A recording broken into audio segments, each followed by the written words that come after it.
For those who don't operate with the agricultural community, you might find that partnerships and probate is useful. For those of you who just do private client, no doubt the issues relating to probate, which I will address, may be something of interest to you. On the scenario that I've suggested, quite clearly, if only the two are executors and also beneficiaries, then that is relatively simple.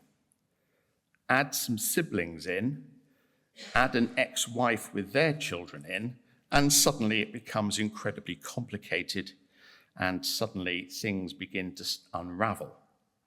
So where does one start? Death of a partner. For those who operate in partnership law, you will know that the death of a partner automatically dissolves a partnership regarding all the partners. So where does that leave the executor? Well, the executor has no right to step into the dead partner's shoes and take over. He can't, and he or she can't interfere with partnership business, and in effect represents the deceased partner's share of the partnership in achieving an account, in other words, what is owed to the estate, and that in effect the partnership is wound up. Well, ruinous is a very strong word, and that was cited in Linley and Banks on Partnership, one of the seminal texts. In effect, the deceased partner's share needs to be liquefied so it can be distributed to the beneficiaries. Therefore, the current partners, or the partners that are left, need to complete any outstanding business that they have and then provide an account to the executor so that, as I say, monies or otherwise can be distributed. At paragraph 5, you will see I've set out section 43 of the Partnership Act, which provides that the amount due to the personal representative of the deceased partner in respect of his share is a debt accruing at the date of death. So the question, therefore, is whether interest can be applied or not. However, of course, normally in the agricultural community, all the family are involved. You have wives, sons, son-in-laws, nephews.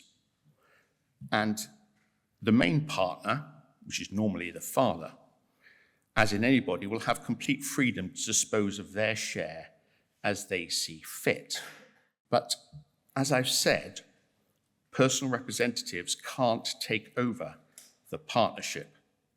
And section 28 shows that partners are bound to render true accounts and full information for all things affecting the partnership to any partner or his legal representatives. So if the current partners, as I've mentioned before, have a duty to provide accounts, there is force to take it to the court should they refuse to do so. But as those of you know within the agricultural community, the first thing that happens is everyone turns around and says, well, we'd like to continue with the partnership. What do we do?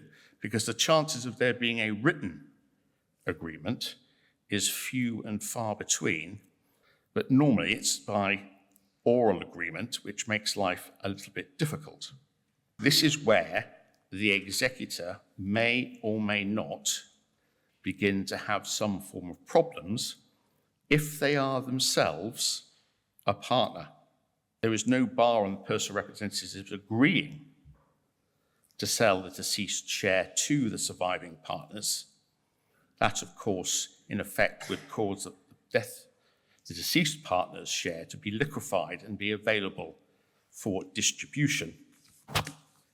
There is also the option of keeping the deceased share within the partnership, but that in itself has problems because, of course, the agreement of all the beneficiaries, depending on how many there are, will need to be achieved. Comment by Lord Linley, who summarised the difficulty with which executors face in the following terms. The position of executors of a deceased partner is in fact often one of considerable hardship and difficulty. If they assist on an immediate winding up of the firm, they may ruin those whom the deceased may have been the most anxious to benefit. Whilst it is for the advantage the partnership is allowed to go on, the executors may run the risk of being ruined themselves. Therefore, I would suggest, if a farmer comes to your offices and says, I'd like to draw up a will, the question is, who is going to be the executors? Normally, their choice is either A, wife, or B, son or offspring. That, I would suggest, is okay if you have limited amount of beneficiaries, and by limited, perhaps only one or two. If there is an extended family, or there is if I can use the phrase delicately, a history with the farmer, as in ex-wives and children, it might be easier to pick what I would class as an independent executor who was able to deal with things slightly more objectively rather than perhaps a family member.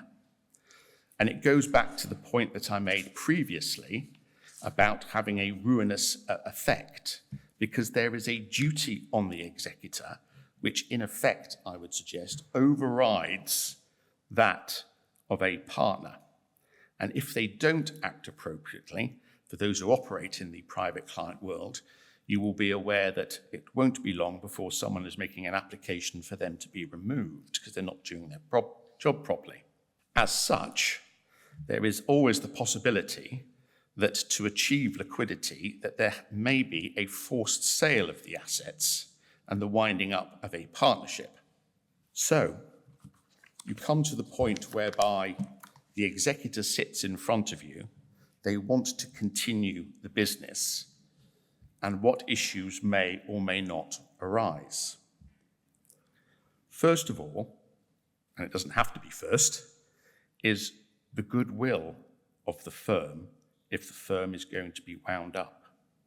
That is an asset of the partnership that needs to have a value and can fall within the estate. In the absence of an express agreement to the contrary, the goodwill of a trade carried on in a partnership forms the part of a partnership stock, and therefore, as I say, becomes an asset that is possible to be liquefied and purchased by the remaining partners. Now, not only do you have the goodwill of the partnership, you also have the very thorny issue of what is partnership property. Now, this is where a good deed of partnership will set out what partnership property is. Section 20 of the Partnership Act, in paragraph 20, defines what partnership property can be. And that is all property and rights and interests in property originally brought into the partnership stock or acquired, whether by purchase or otherwise, on account of the firm or the purposes and in the course of the partnership business, are called in this act partnership property and must be held and applied by the partners exclusively for the purpose of partnership in accordance with partnership agreements. That not only applies at the beginning of a partnership, but also subsequently and continuing through the life of it. For those who work in the field of agriculture and partnerships will know that a partnership is not a legal asset, a legal identity, forgive me. Therefore, it cannot hold property in its own name. The classic example in agricultural community is that a farmer will normally have the land in question within his own name. That means that he holds it on trust for the partnership, and that is, in effect, in any asset that the partnership holds.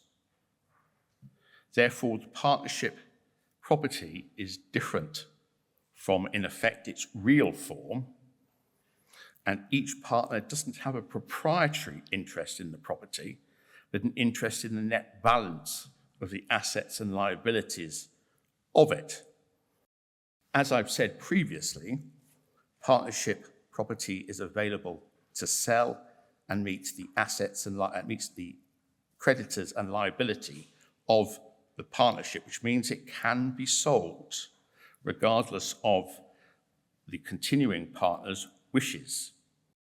Now, it would be ideal if partners were, as I say, able to agree between themselves what assets are to be treated as partnership property. There is no requirement in respect of land, agricultural or otherwise, that any land which the partnership uses must be partnership property.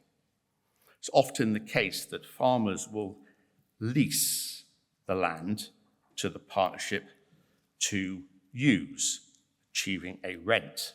So the mere fact, as I say, that it is used does not automatically make it partnership property, nor does the fact that paying rent equal the fact that it is partnership property. In the absence of any express agreement between the partners, normally the relevant factors will be the circumstances of the acquisition of the property and how it's financed, the purpose of that, and the manner in which the asset has subsequently been dealt with. And that sort of is replicated within sections 20 and 21 of the Partnership Act of 1890. So that is a very quick journey through what you may be confronted on the death of a partner. What I have found, and what I suggest is quite useful, is the case of Merryman and Merryman. Now, for those of you that would glance down at the footnote to that, will actually see that this is a family law case, which surprised me. But nonetheless, the judge in that case was confronted with interveners within the family who were claiming that property within the estate, or within the separation, was partnership property, and thereby the judge, usefully I suggest, went on to analyse whether the property was an asset of the partnership. He also construed, funnily enough, the partnership agreement which was actually written down in this case.